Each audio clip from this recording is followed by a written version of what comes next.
जय हिंद साथियों, स्वागत है आपका self study classes with Sumit Jain YouTube channel में। तो साथियों, हो चुका है आज का वीडियो स्टार्ट और आपने अभी तक self study classes app download नहीं किया है तो प्ले स्टोर से अभी सेल्फ स्टडी क्लासेस का ऐप डाउनलोड कर लें साथियों। और नीचे डिस्क्रिप्शन में भी इसकी लिंक दी है ऐप की, ठीक है। तो डिस्क्रिप्शन से लिंक से आप ऐप डाउनलोड कर लें। इस प्रकार से दोस्तों आपको इंटरफेस आपको देखेगा सेल्फ स्टडी क्लासेस। ये सेल्फ स्टडी क्लासेस का ऐप है, आपको इंस्टॉल कर लेना है, ठीक है। जहां पर दोस्तों पेड कोर्स हिंदी साहित्य के लिए उपलब्ध है, पेड कोर्स जो कि 30 नवंबर तक 300 रुपए डिस्काउंट के बाद, यानी कि कूपन यूज के बाद आपका 300 रुपए डिस्काउंट कर दिया जाएगा और यही जो कोर्स है वो आपको 1200 रुपए में मिल जाएगा। अब दोस्तों आप बोलोगे सर 1200 में आप क्या क्या पढ़ाओगे, तो मैं बता दे रहा हूं कि इसमें आपको विस्तृत अध्ययन करवाया जाएगा कंप्लीट हिंदी का, ठीक है। व्यवस्थित नोट्स के आधार पर आपको ट्रिकी वीडियो भी दिए जाएंगे, ठीक है। आपको नोट्स भी प्रोवाइड करवाए जाएंगे। आपको दोस्तों लाइव क्लास के माध्यम से डाउट सॉल्यूशन किया जाएगा और हर टॉपिक क्लियर होने के बाद आपका टेस्ट भी होगा, जिससे आपको पता चलेगा कि हम कितने गहरे पानी में हैं, हमारी तैयारी कितनी हो रही है। साथ ही आपके टेस्ट का रिजल्ट भी घोषित किया जाएगा, जिसमें आपकी रैंक और ग्रेड भी आपको दिया जाएगा, ठीक है। तो जो भी साथी चाहते हैं कि सर हम आपके कोर्स को ज्वाइन करना चाहते हैं, वो कोर्स को ज्वाइन कर लें और अपनी तैयारी को बहुत अच्छा बना सकते हैं, ठीक है। अब स्टार्ट करते हैं दोस्तों आज का ये वीडियो। सभी लोग तैयार हैं? तो आज का अपना पहला प्रश्न है कि आंचलिक उपन्यासों का प्रवर्तक किसे माना जाता है। आंचलिक उपन्यासों का प्रवर्तक किसे माना जाता है? चार विकल्प हमारे सामने यहां पर मौजूद हैं। नागार्जुन, शिवपूजन सहाय, फणीश्वरनाथ रेणु या फिर शिव प्रसाद मिश्र। आंचलिक उपन्यासों का प्रवर्तक किसे माना जाता है? आंचलिक उपन्यासों का प्रवर्तक बताना है। बोले सर आंचलिक मतलब अंचल, है ना। तो जल्दी से चयन करेंगे सभी लोग। आंचलिक उपन्यासों का प्रवर्तक प्रश्न क्रमांक 29 में, और आपने बिल्कुल सही आंसर बता दिया मयंक जी, है ना। उत्तर बताया है। बोले सर आंचलिक की अगर बात करोगे तो आंचलिक उपन्यास के प्रवर्तक माने जाते हैं फणीश्वरनाथ रेणु साहब, है ना। फणीश्वरनाथ रेणु साहब माने जाते हैं दोस्तों। और इनका आपने पढ़ा होगा मेला आंचल। मेला आंचल इनका आंचलिक उपन्यास है। मेला आंचल परती परिकथा, ग्रामांचलों के जितने विशद और जो हो सबाक चित्र देखने को मिलते हैं उतने अन्य तथाकथित आंचलिक उपन्यासों में नहीं मिलते। और फणीश्वरनाथ रेणु को आंचलिक उपन्यासों का प्रवर्तक माना जाता है। उन्होंने पहला मेला आंचल लिखा, ठीक है। तत्पश्चात परती परिकथा, रेणु के मेला आंचल के प्रकाशन के पूर्व नागार्जुन का बलचनामा 1952 में प्रकाशित हो चुका था, पर इसे आंचलिक नहीं कहा गया। यद्यपि इसे आंचलिकता का कम रंग नहीं है, यह भी याद रख लेना। तो इसे जो बलचनामा है नागार्जुन का, इस पहले प्रकाशित हुआ था मेला आंचल से, लेकिन इसे आंचलिक उपन्यास नहीं कहा गया। आंचलिक उपन्यास कहा गया मेला आंचल को। किसका? फणीश्वरनाथ रेणु का। इनका परती परिकथा और मेला आंचल ये सभी लोगों को पता है, ये फणीश्वरनाथ रेणु के उपन्यास हैं। सुनीता यादव जी। और हिंदी का पहला आंचलिक उपन्यास, ये क्वेश्चन पूछा जाता है, इसको आप क्या लगाओगे? स्टार। बोले सर हमने इसको स्टार लगा दिया कि आंचलिक उपन्यासकार कौन है या उपन्यास कौन सा है। तो उपन्यास है मेला आंचल और आंचलिक उपन्यासकार हैं हमारे फणीश्वरनाथ रेणु, है ना। ये भी आपको याद रखना है। फिर यहां पर मेला आंचल किस प्रकार का उपन्यास है, ऐसा भी पूछा जाता है दोस्तों। फणीश्वरनाथ रेणु का जो उपन्यास है, हरिओम जी, राजेंद्र जी, मेला आंचल किस प्रकार का उपन्यास है? बोले सर मेला आंचल की बात मत करो, इसे तो हम बहुत अच्छे से जानते हैं और उत्तर भी अच्छे से बताएंगे कि मेला आंचल जो उपन्यास है ये आंचलिक उपन्यास माना जाता है। हिंदी का प्रथम आंचलिक उपन्यास है मेला आंचल और इसके लेखक हैं तो वो हैं फणीश्वरनाथ रेणु। फणीश्वरनाथ रेणु हैं। आरती चौधरी जी, आवारा मसीहा किस उपन्यासकार की जीवनी से संबंधित है? आवारा मसीहा बहुत ही बढ़िया प्रश्न है और एक कई बार पूछा गया है। आवारा मसीहा दोस्तों किस उपन्यासकार की जीवनी से संबंधित है, इसको याद रख लेना। तो आवारा मसीहा किस उपन्यासकार की जीवनी से संबंधित है? शरत चंद्र की, बंकिम चंद्र, या फिर अमृतलाल लांगर, या बिमल मित्र। दोस्तों आवारा मसीहा ये जो उपन्यासकार की जीवनी से संबंधित हैं वो उत्तर हो जाएगा आपका क्या? 1 नंबर शरत चंद्र की जीवनी पर आधारित है। और ये दोस्तों जो आवारा मसीहा है ये विष्णु प्रभाकर का उपन्यास माना जाता है।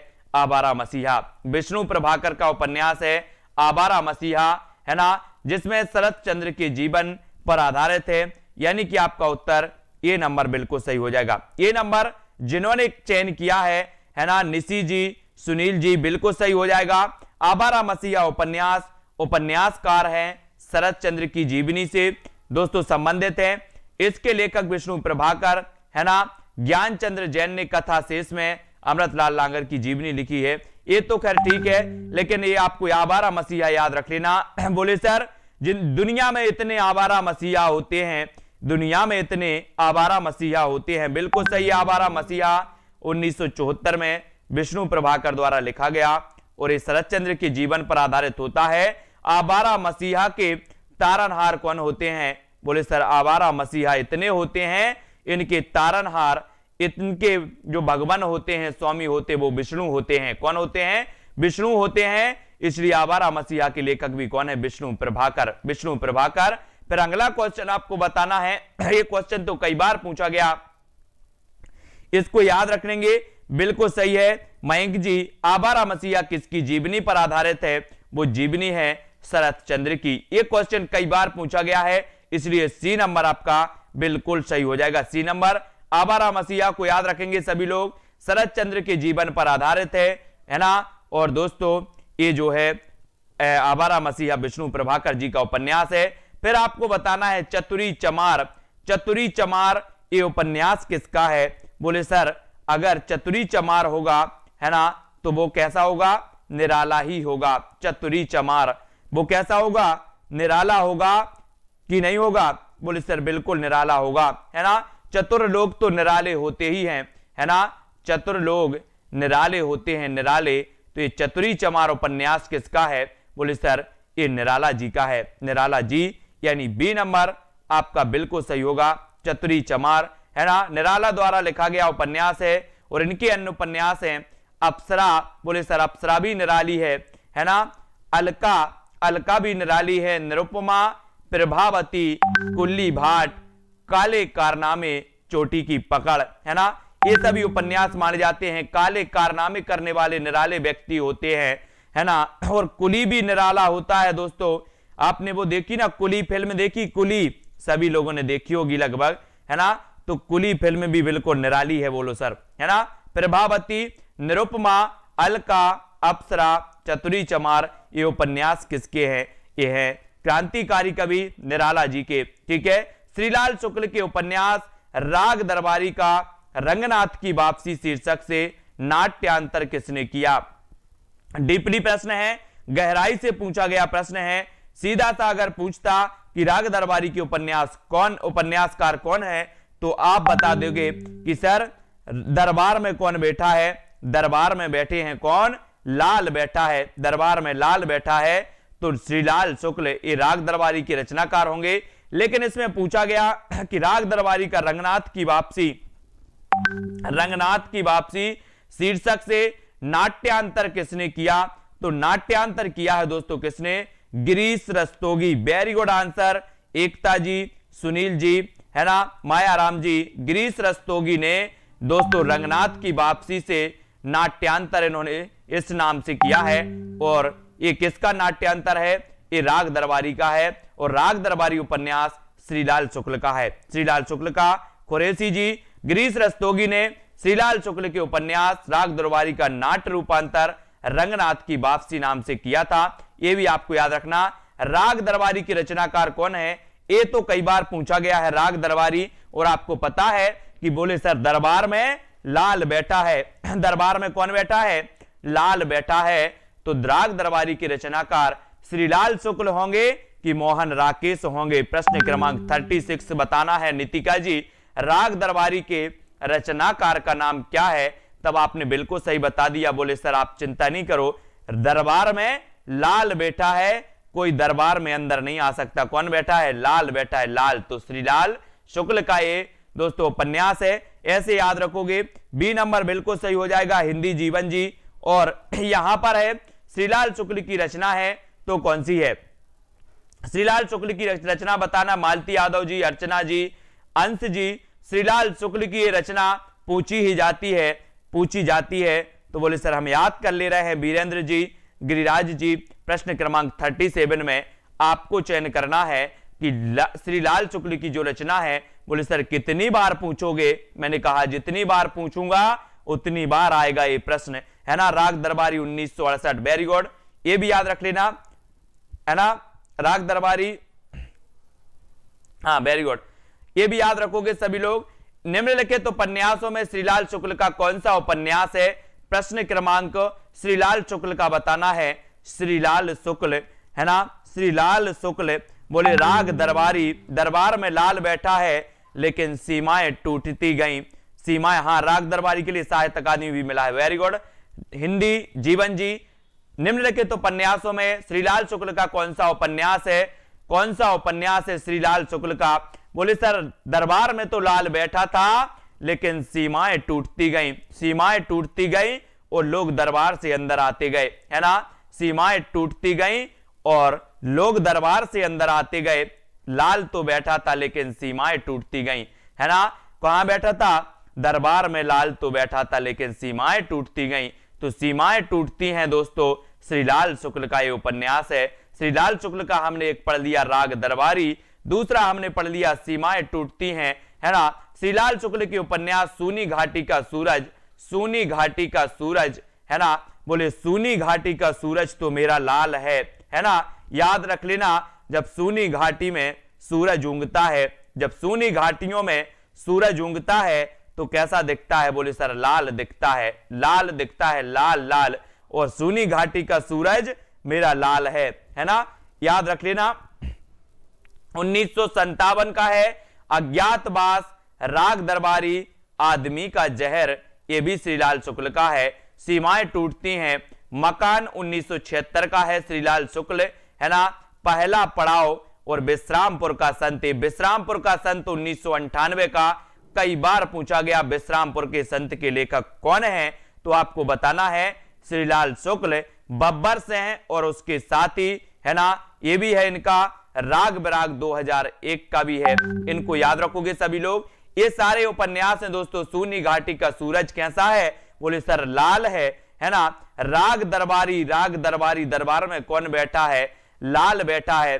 बोले सर आदमी का जहर कैसा है? आदमी का जहर भी बिल्कुल लाल होता है, आदमी का जहर भी लाल होता है, इसलिए आदमी का जहर श्रीलाल शुक्ल का, है ना। याद रखो, मकान के दरबार में, मकान के दरबार में लाल बैठा है, इसलिए मकान भी क्या है? मकान भी उपन्यास श्रीलाल शुक्ल का होगा, श्रीलाल शुक्ल का होगा।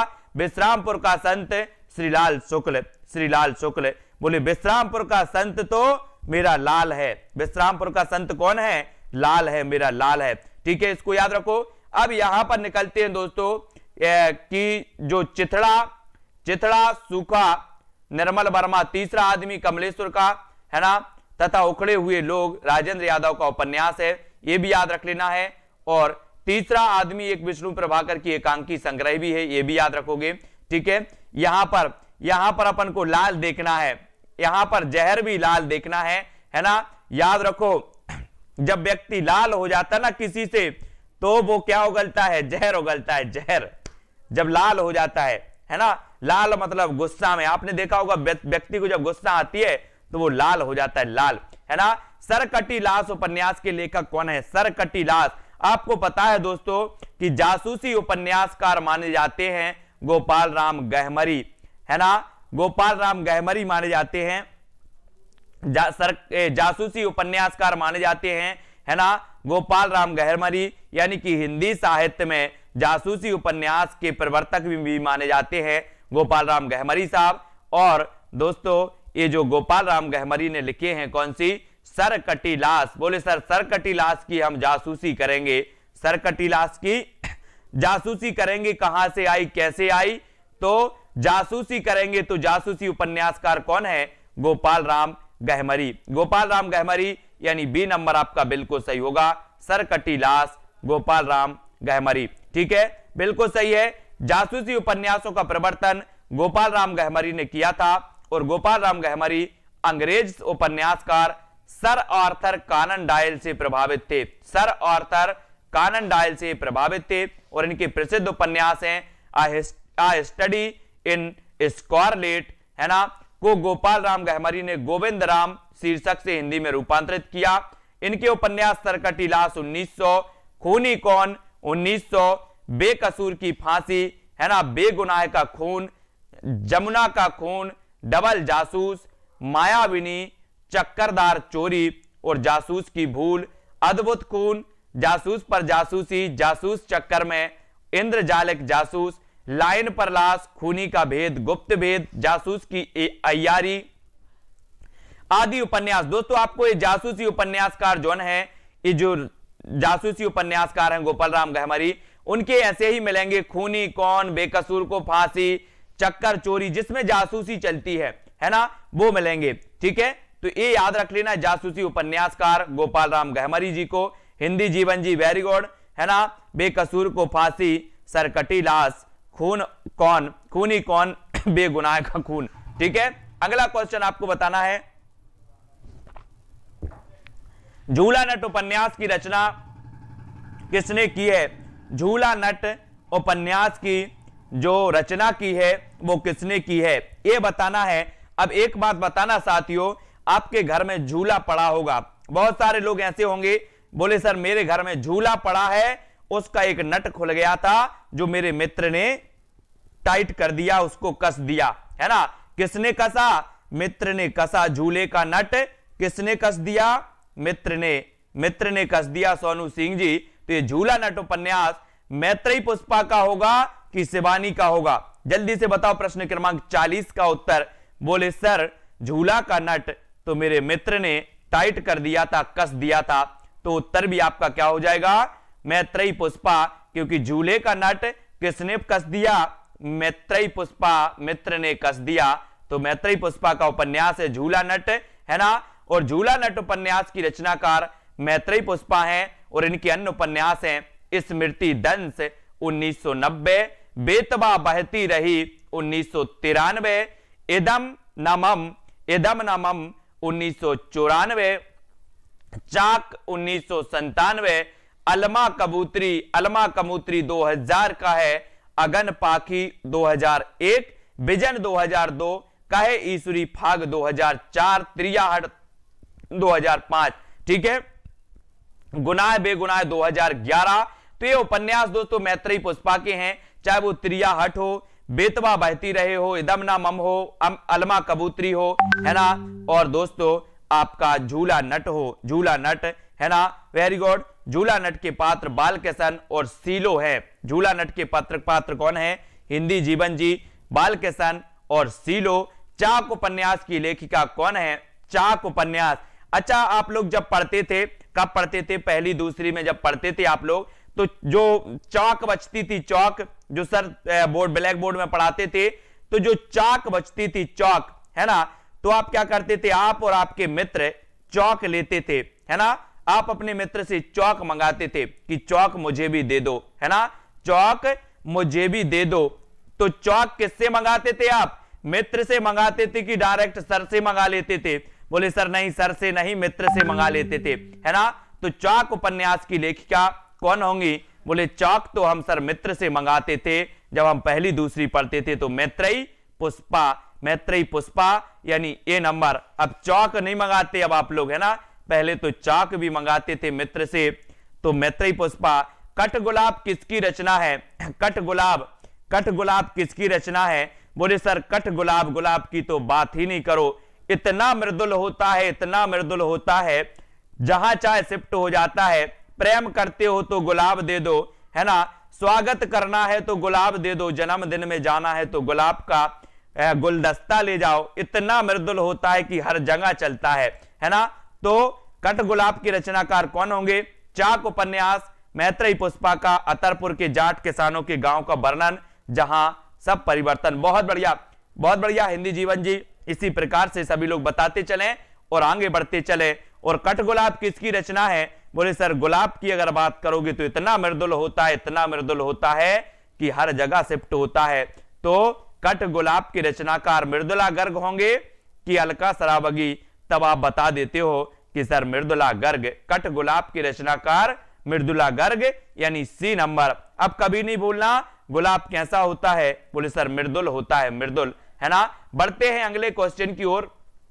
अगला अपना क्वेश्चन है, कठगुलाब का उपन्यास है दोस्तों मृदुला गर्ग का, और इसकी रचना 1996 में की गई। और इनके अन्य उपन्यास हैं उसके हिस्से की धूप, उसके हिस्से की धूप, बंसज, चितकोबरा, अनित्य, मैं और मैं तथा मिलजुल मन, मिलजुल मन 2009। ठीक है, अगर दोस्तों इनको याद करना है तो थोड़ा सा इनको उलट फेर कर दो, ट्रिक लगा लो, याद हो जाएगा। माधव जी, है ना, महेंद्र जी, गिरिराज जी, मिलजुल मन उपन्यास की लेखिका कौन है? बोले सर मिलजुल मन की अगर बात करोगे, मिलजुल मन की अगर बात करोगे, है ना, बहुत बढ़िया। कठगुलाब 1996 का औरतों की जिंदगी का जायजा इसमें लिया गया है, बिल्कुल सही है। और आपको बताना मिलजुल मन उपन्यास की लेखिका कौन है? आपको पता है कि अगर आपका मन मृदुल नहीं है तो आपका मन मिलजुल नहीं सकता। बोले सर मेरा मन मिलजुल सकता है क्योंकि मेरा मन कैसा है? बिल्कुल मृदुल है। बिल्कुल कैसा है? मलिन है, मृदुल है, इसलिए मेरा मन मिलजुल सकता है लोगों से। अगर आपके अंदर अहंकार है, कड़वाहट है, तो आपका मन मिलजुल नहीं सकता। अगर मृदुल है तो मिलजुल सकते हो आप लोगों से। तो मृदुला गर्ग यानी सी नंबर। ये मिलजुल मन भी किसका हो जाएगा? किसका हो जाएगा? सी नंबर, मृदुला गर्ग का। महाभोज उपन्यास की लेखिका कौन है? बोले सर महाभोज की बात मत करो, बहुत दिन से लॉकडाउन के बाद नहीं हुआ महाभोज। हुआ क्या? नहीं हुआ। महाभोज मतलब क्या होता है? बोले सर भंडारा, भंडारा, भंडारा। जब भंडारा होता है तो महाभोज होता है। क्या होता है? महाभोज होता है। जब भंडारा होता है तो ये महाभोज उपन्यास की लेखिका मन्नू भंडारी होंगी या कृष्णा सोपती होंगी? जल्दी से बताओ 44 का उत्तर। महाभोज तो कहा जाता है जब भंडारा होता है उसको, है ना। बोले आज हमारे घर महाभोज है। क्या है? बोले भंडारा है, भंडारा। तो महाभोज उपन्यास की लेखिका कौन होंगी? बोले सर इन तीन को काट दो, मन्नू भंडारी में लगा दो सी नंबर, है ना। मन्नू भंडारी, महाभोज उपन्यास, भंडारा, भंडारा, भंडारा। ठीक है, तो ये सी नंबर आपका बिल्कुल सही है। अब यहां पर आते हैं महाभोज। मन्नू 1979 मन्नू भंडारी द्वारा लिखा गया एक राजनीतिक उपन्यास माना गया दोस्तों। और इसका परिवेश व्यक्तिक या पारिवारिक ना होकर सामाजिक है। और मन्नू भंडारी के अन्य उपन्यास हैं आपका बंटी। बोले सर आपका बंटी भंडारे में गया है। आपका बंटी कहां गया है? भंडारे में गया है। 1971 एक इंच मुस्कान, एक इंच मुस्कान जिसे राजेंद्र यादव के साथ मिलकर लिखा गया। तो एक इंच मुस्कान, आपका बंटी, महाभोज, ये दोस्तों रचनाएं हैं, है ना, बिल्कुल सही है। महाभोज 1979 उपन्यास जिसका नाट्य रूपांतरण 1982 में किया गया, बिल्कुल सही है। तो उन महाभोज आपको याद रख लेना है। महाभोज, आपका बंटी और एक इंच मुस्कान ये मन्नू भंडारी के हैं। आपका बंटी कहां गया है? आपका बंटी गया है दोस्तों भंडारे में। तो ये भंडारी जी का उपन्यास है। राजेंद्र यादव एवं मन्नू भंडारी द्वारा संयुक्त रूप से लिखा गया उपन्यास कौन सा है? बहुत बढ़िया प्रश्न है दोस्तों। राजेंद्र यादव एवं मन्नू भंडारी द्वारा संयुक्त रूप से लिखा गया उपन्यास कौन सा है? तो बोले वो आपको बताना है। तो उत्तर हो जाएगा आपका, वो हो जाएगा एक इंच मुस्कान। एक इंच मुस्कान। मुस्कान भी ऐसी रखो कि एक इंच की हो, एक इंच की। बोले सर वो मुस्कान नहीं रहेगी, फिर तो वो हंसी हो जाएगी, है ना। इनमें से कौन सा सहयोगी उपन्यास है? सहयोगी उपन्यास बताना है तो कौन सा है?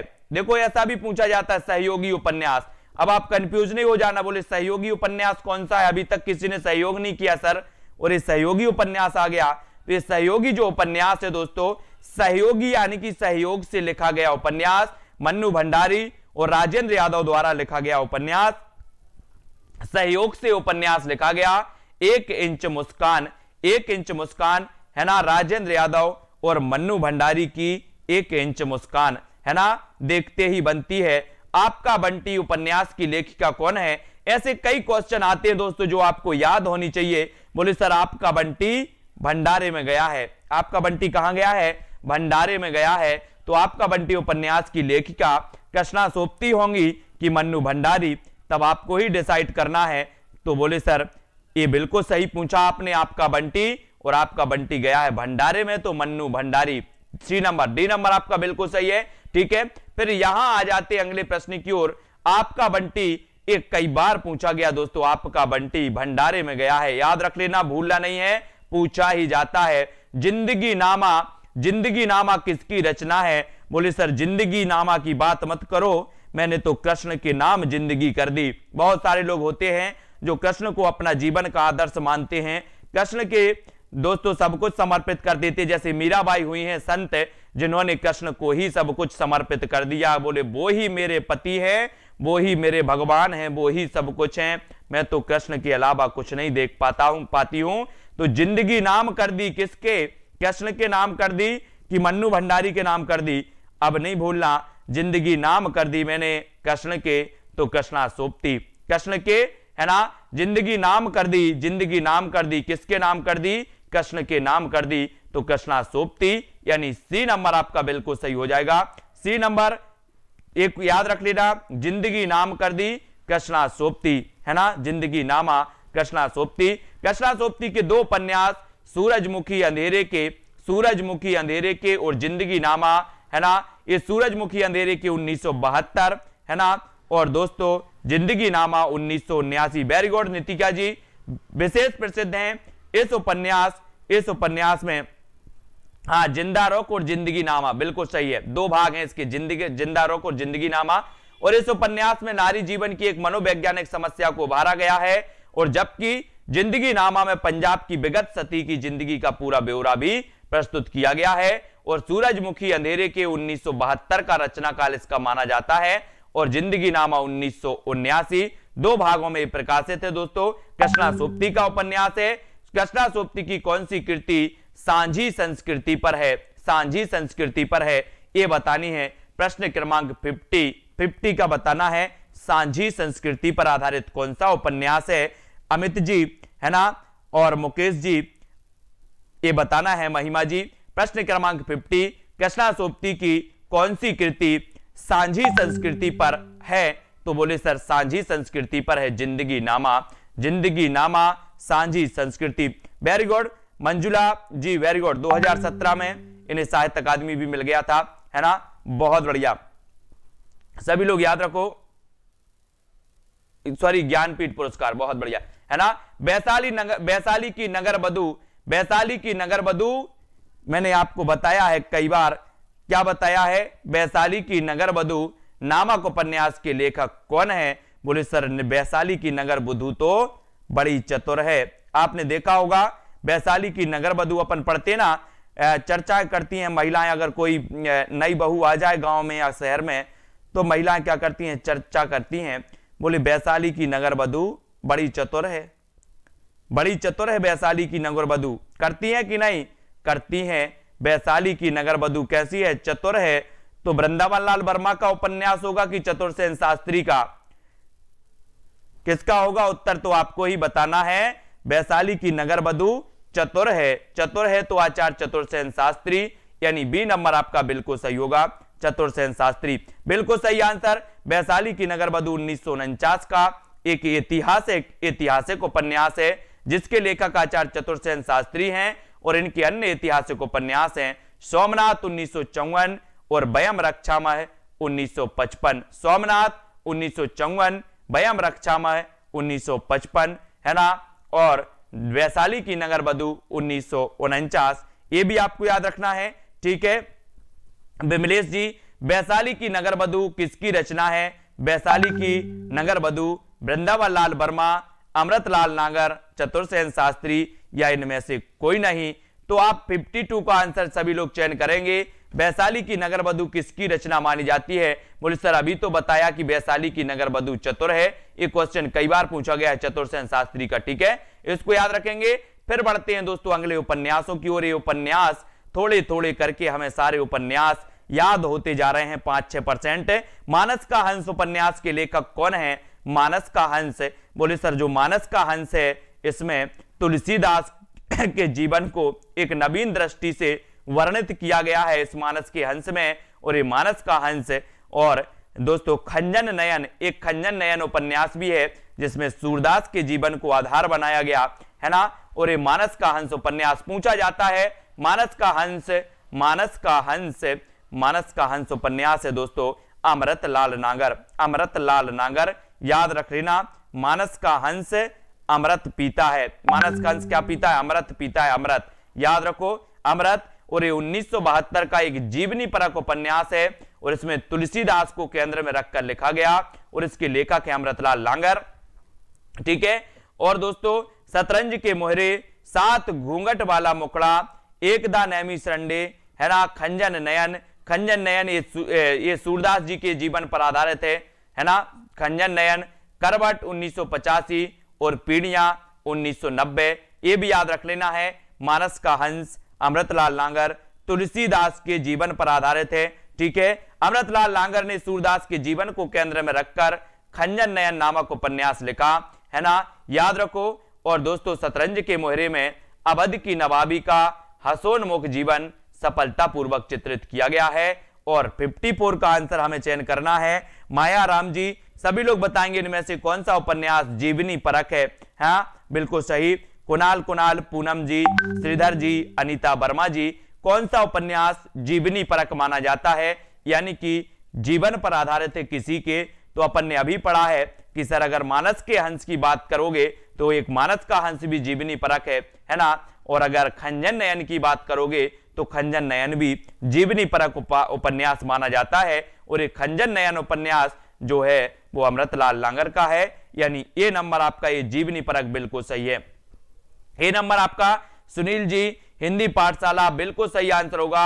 इनमें से कौन सा उपन्यास राही मासूम रजा द्वारा लिखित है? राही मासूम रजा द्वारा लिखित कौन सा है? बोले सर मेरा आधा गांव मासूम है। मेरा आधा गांव मासूम है। मेरा आधा गांव मासूम है, याद रखो। तो जल्दी से बताओ, राही मासूम रजा द्वारा लिखित जो उपन्यास होगा वो आधा गांव होगा, श्याम भवन जी बिल्कुल सही है ना, या काला जल होगा, है ना। तो जब भी सभी लोग लिखा करें, अच्छा लगता है, अपना ज्ञान वितरित करें। मासूम आधा गांव है, बोले सर मेरा गांव तो आधा मासूम है, तो उत्तर भी आपका क्या हो जाएगा? 55। राही मासूम रजा द्वारा लिखित उपन्यास कौन सा है? राही मासूम रजा द्वारा लिखित उपन्यास कौन सा है? बोले सर मेरा आधा गांव, मेरा आधा गांव क्या है? मासूम है, मासूम। तो ये बी नंबर आधा गांव उपन्यास राही मासूम रजा का हो जाएगा। ठीक है। और राही मासूम रजा एक उपन्यासकार हैं दोस्तों, आंचलिक उपन्यासकार हैं, और इनका आधा गांव सिया मुसलमानों की जिंदगी पर लिखा गया एक उपन्यास है। सिया मुसलमानों की जिंदगी पर लिखा गया ये आधा गांव उपन्यास है, और इसमें भारत विभाजन के पहले और बाद की जिंदगी को उभारा गया है। और इनके अन्य उपन्यास हैं टोपी शुक्ला, टोपी शुक्ला, ओस की बूंद, सीन 75, सीन 75, हिम्मत जौनपुरी, दिल एक सादा कागज, दिल एक सादा कागज, है ना, बिल्कुल सही है। 1966 गाजीपुर जिले के गंगोली गांव के सैयद मुसलमानों की कथा है ना, सिया मुसलमानों की, है ना, सिया। आधा गांव इनमें से किस विधा की रचना है? तो ये बताना है, कहानी, उपन्यास, नाटक या फिर संस्मरण। ये बताएंगे हिंदी मस्ती जी। आधा गांव इनमें से किस विधा की रचना है? आधा गांव। और आधा गांव में आपका बिल्कुल सही आंसर होगा। बोले सर ये पहली बात तो ये आधा गांव जो है ये राही मासूम रजा की रचना है ना, और ये जो है सिया मुसलमानों से संबंधित है।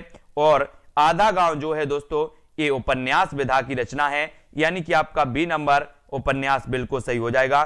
ठीक है, ये भी याद रखना है। और अगले क्वेश्चन की ओर बढ़ते हैं। धीरे धीरे धीरे धीरे ही सही, धीरे धीरे ही सही मंजिल मिल ही जाएगी, धीरे धीरे ही सही मंजिल मिल ही जाएगी। टोपी शुक्ला के लेखक बताना है, टोपी शुक्ला, टोपी शुक्ला बताना है श्रीलाल शुक्ल, राही मासूम रजा, मोहन राकेश या फिर मन्नू भंडारी। प्रश्न क्रमांक 57 और 57 में आपका सही उत्तर क्या होगा? टोपी शुक्ला। आपको पता है लोग क्या करते हैं, कोई मासूम सा देखते हैं और जल्दी टोपी पहना देते हैं। आप लोग बोलते ना यार उसने तो मुझे टोपी पहना दी, है ना, उसने आपको देख लिया कि ये तो बहुत मासूम है, कुछ नहीं जानता, मासूम है, तो टोपी पहना दो। टोपी टोपी शुक्ला, टोपी पहना देते हैं लोग मासूम को, टोपी पहना देते हैं लोग मासूम को।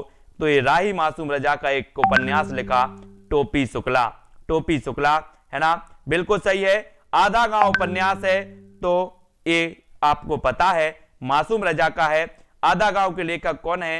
राही मासूम रजा। कई बार पूछा गया कौन आंचलिक उपन्यासकार हैं, तो आंचलिक उपन्यासकार बताना है।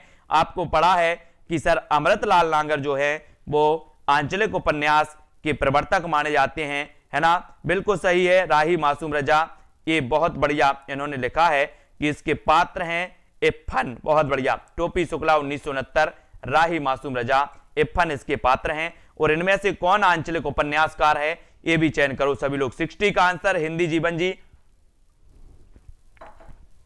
कौन आंचलिक उपन्यासकार हैं सभी लोग बताएंगे। और जो भी साथी दोस्तों पेड कोर्स लेकर के पढ़ना चाहते हैं वो ऐप डाउनलोड कर लें, और दोस्तों आप पेड कोर्स लेकर के जरूर पढ़ें, है ना, और अपने अध्ययन को इतना अच्छा बना लें, क्योंकि ये मौका भी बार बार नहीं मिलता, और मौका मिला है तो चौका लगाओ, चौका, है ना। और आंचलिक उपन्यासकार है राही मासूम रजा। और कौन सा उपन्यासकार? एक आंचलिक उपन्यासकार है, तो राही मासूम रजा को याद रखोगे दोस्तों, ये आंचलिक उपन्यासकार भी माने जाते हैं। और फणीसुरनाथ रेणु ने सर्वप्रथम अपनी प्रथम कृति, सॉरी फणीसुरनाथ रेणु ये माने जाते हैं दोस्तों, है ना, फणीसुरनाथ रेणु माने जाते हैं। इनका मेला आंचल है, ये आंचलिक उपन्यास के प्रवर्तक माने जाते हैं। मैंने अमृतलाल बोल दिया था। फणीसुरनाथ रेणु, मेला आंचल, है ना, को ही आंचलिक उपन्यास के नाम से अभिहित किया गया। और प्रथम संस्करण की भूमिका में उन्होंने लिखा था कि यह है मेला आंचल, एक आंचलिक उपन्यास, है ना। उन्होंने प्रेमचंद के उपन्यासों में आंचलिकता खोजी। यही नहीं, शिवपूजन सहाय के देहाती दुनिया और वृंदावन लाल वर्मा के झांसी की रानी तथा मृगनयनियों को भी आंचलिक उपन्यासों की श्रेणी में ले लिया। प्रस्तुत विकल्पों में राही मासूम रजा आंचलिक उपन्यासकार हैं, जिनका आधा गांव आंचलिक उपन्यास है। ठीक है, ये याद रख लेना। हाँ, अब यहां पर पहुंच जाते हैं, यहां पर आते हैं, तो फिर इसको पढ़ते हैं। देश विभाजन की त्रासदी किस उपन्यास में वर्णित है? देश विभाजन की त्रासदी किस उपन्यास में वर्णित है? राग दरबारी, गबन, झूठा सच, या फिर इन्हीं हथियारों से? 62 का आंसर सभी लोग बताएंगे।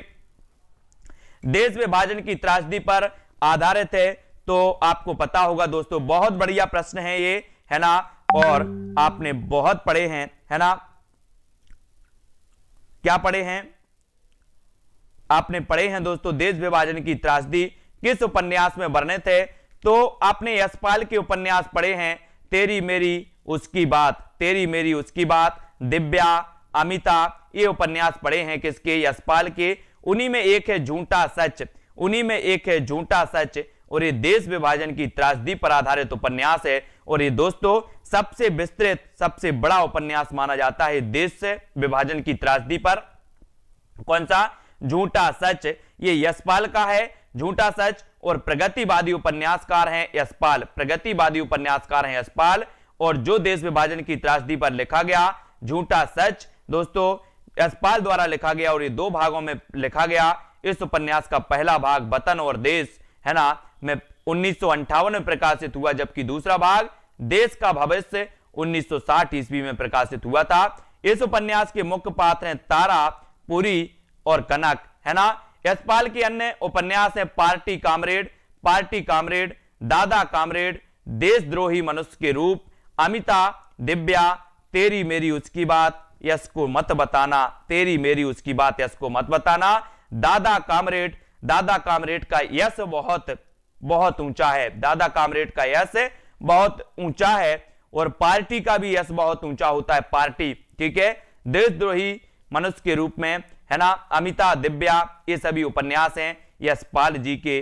तेरी मेरी उसकी बात, है ना, और झूठा सच, ये भी याद रख लेना है। देश विभाजन पर लिखा गया उपन्यास है, बिल्कुल सही है। अब यहां पर हम बात करते हैं साथियों, झूठा सच उपन्यास के लेखक कौन है? तो बोले सर झूठा सच उपन्यास अभी तो पढ़ा है कि भारत विभाजन की त्रासदी पर आधारित उपन्यास है, और ये भारत विभाजन की त्रासदी पर उपन्यास ये यशपाल का उपन्यास माना जाता है। और ये सी नंबर आपका बिल्कुल सही है, सी नंबर सही है श्याम जी, है ना। सूरज किरण की छांव आंचलिक उपन्यास के लेखक कौन है? बहुत बढ़िया प्रश्न है। सूरज किरण की छांव, सूरज किरण की छांव ये बताना है तो ये राजेंद्र अवस्थी का है, शैलेश मटियानी, देवेंद्र सत्यार्थी या फिर उदय शंकर भट्ट का। हाँ, झूठा सच हिंदी साहित्य में मील का पत्थर है, बिल्कुल सही है। और सूरज किरण की छांव, सूरज किरण की छांव आंचलिक उपन्यास के लेखक हैं तो वो है राजेंद्र अवस्थी, राजेंद्र अवस्थी, है ना। राजेंद्र अवस्थी का ये आंचलिक उपन्यास है दोस्तों। और सूरज किरण की छांव ये दोस्तों राजेंद्र अवस्थी का पहला उपन्यास भी है और यह आंचलिक उपन्यास भी है, ठीक है। कौन सा उपन्यास नागार्जुन का नहीं है? नागार्जुन का बताना है आपको, है ना।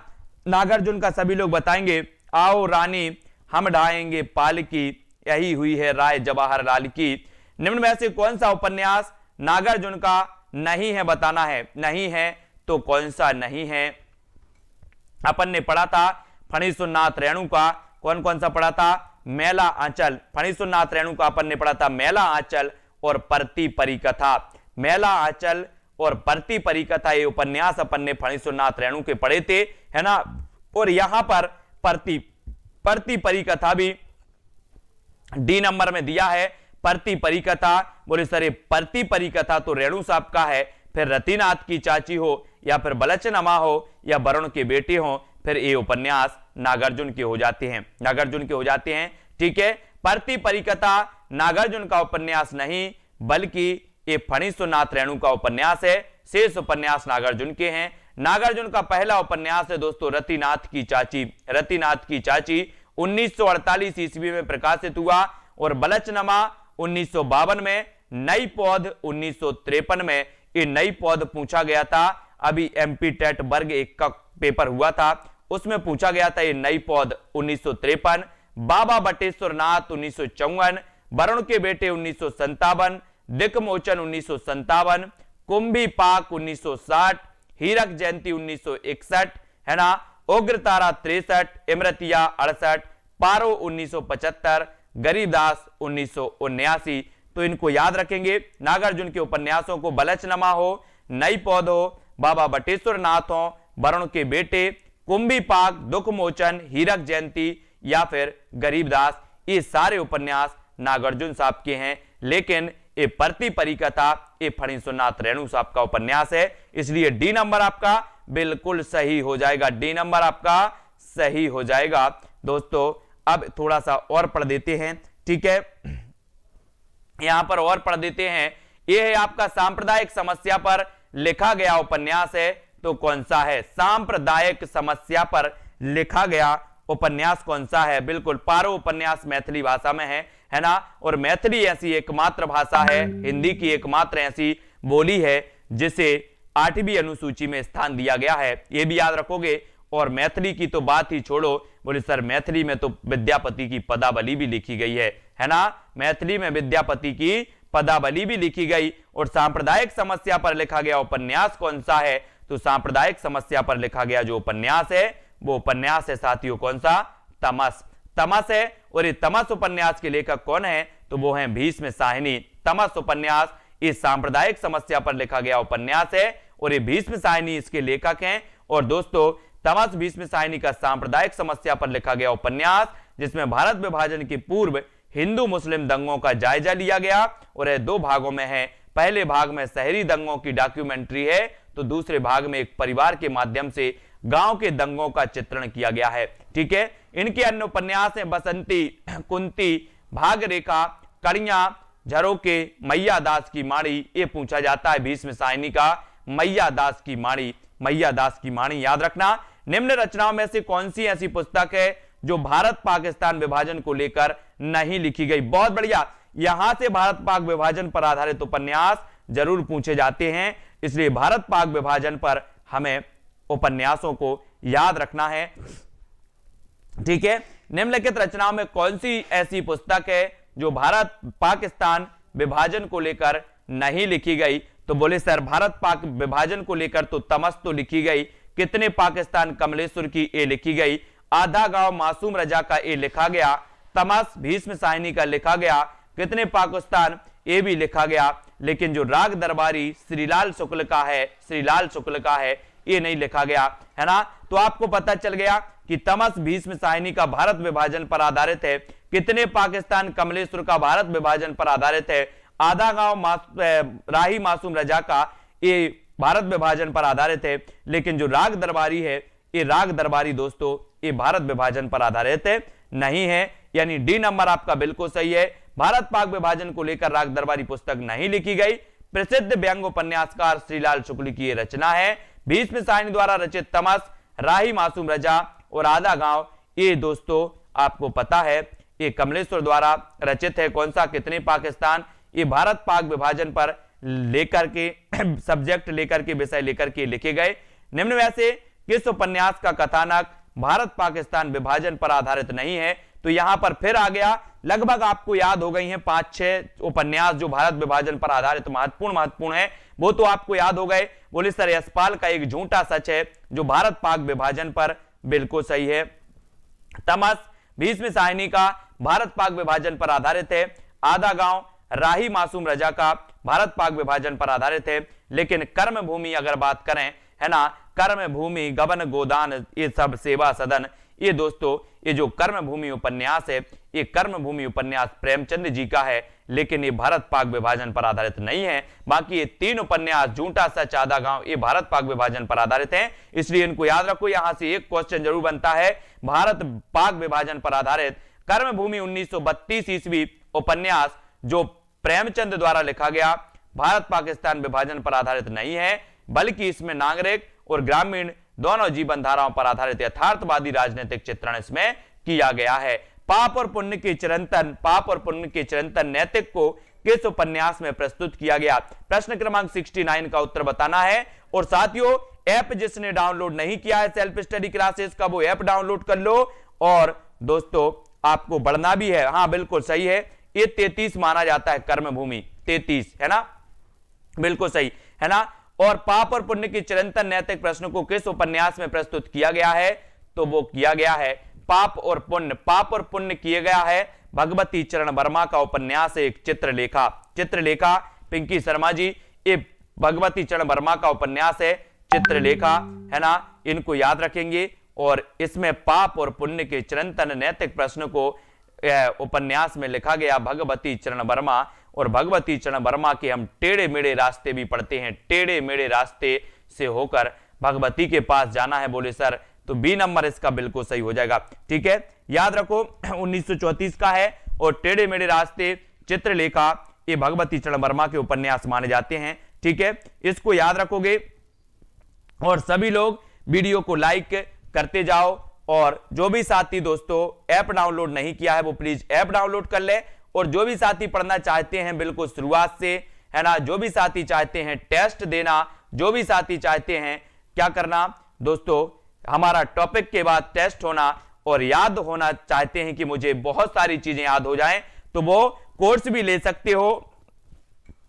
ठीक है, और यहां पर देखो ये सेल्फ स्टडी क्लासेस ये ऐप आपको डाउनलोड करना है। और इस ऐप में जाकर के जितने भी साथी हैं उनको बताना है कि सर रिव्यू देना है, या इस ऐप में आपको रिव्यू जरूर देना है ना, सभी लोग देंगे।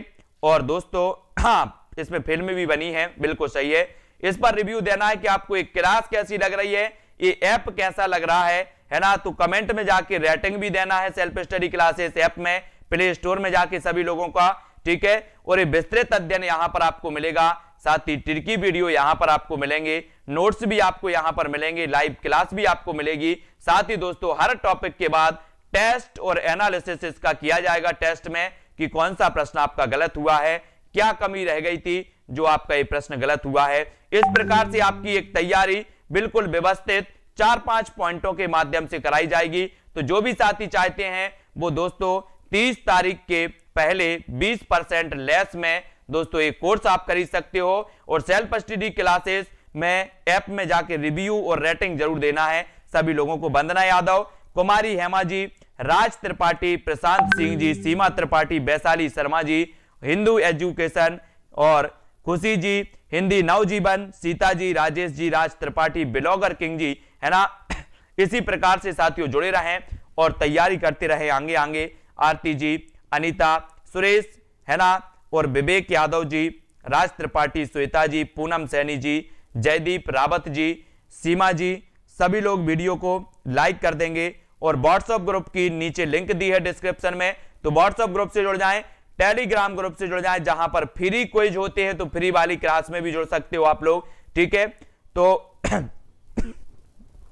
वंदना पटवाल, अस्मित शर्मा, दीपा असबाल, इंदिरा मती जी, ठीक है, जयपाल जी, सुशील जी, संजय जी, एमआर शर्मा जी, नितिका जी, मंजू जी, सोनू जी और सुमन, जयदीप, प्रेम जी, सुशील, सूर्य जी है ना, पूनम, प्रतीक जी, राकेश एस सक्सेना जी, सभी को धन्यवाद साथियों। पुष्पेंद्र जी, अनुपम जी, मयंक कोठीवाल जी, ठीक है, विवेक यादव और ब्लॉगर किंग जी, राकेश दुबे जी, सविता, आशुतोष जी, सभी को धन्यवाद साथियों।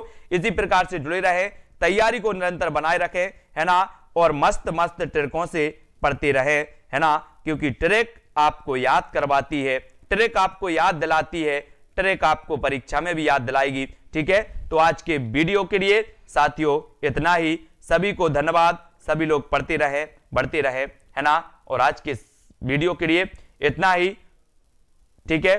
सभी को जय हिंद।